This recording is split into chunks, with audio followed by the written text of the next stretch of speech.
rice, wala nang kanin. Wala nang rice ba? Wala na. Wala nang taba, plain rice na lang. Wow. Ay, kuya, overload pa na sa akin. Ma'am, regular na lang po.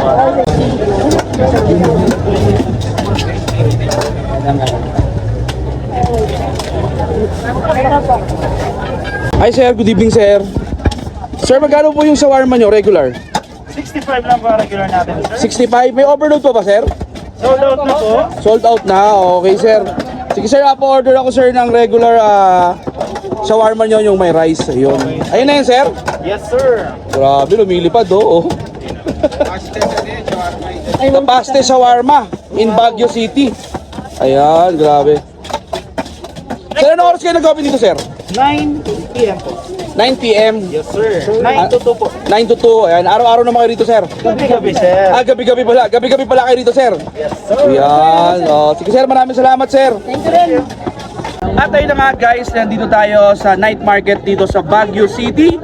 Ayan, at syempre dinayo nga natin dito. Kumbaga sa Cebu may The Paste sa kitchen or chef. Dito naman sa Baguio night market, meron The Paste shawarma. Dito yan mga idol sa JFT Shawarma Express. Kaya nga mabilis express. Dito yan mga idol sa stall number 29. In order natin mga idol yung regular shawarma nila. Kita nyo yan. Pag kumain ka pala rito, pwedeng unlimited sauce. So marami naman sauce nito. Try na natin.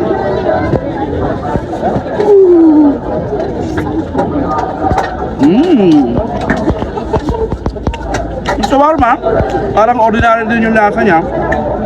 Pero hindi siya matigas ha. Saktong-sakto. Yung sauce, malinamnam din. Pagkakaluto ng rice, goods na goods din, di ba? For only 65 pesos mga idol, ganito yung serving nila. Meron din silang overload, then meron din silang pita sa shawarma. Dati napapanood ko lang sa TikTok, pero ngayon natikman na natin. Ayos din ha. Grabe. Sabi nga sa TikTok, sobrang haba daw ng pila. Pero kita nyo naman ang haba nga talaga yung pila.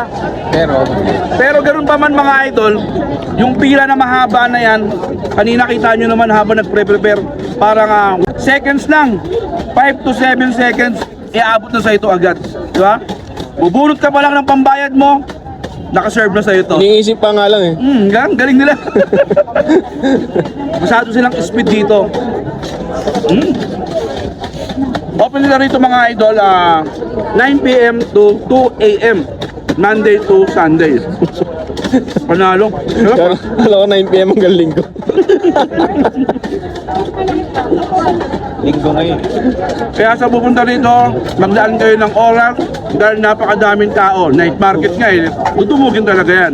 So paano mga idol? Nun lang. Finish na. Bye-bye!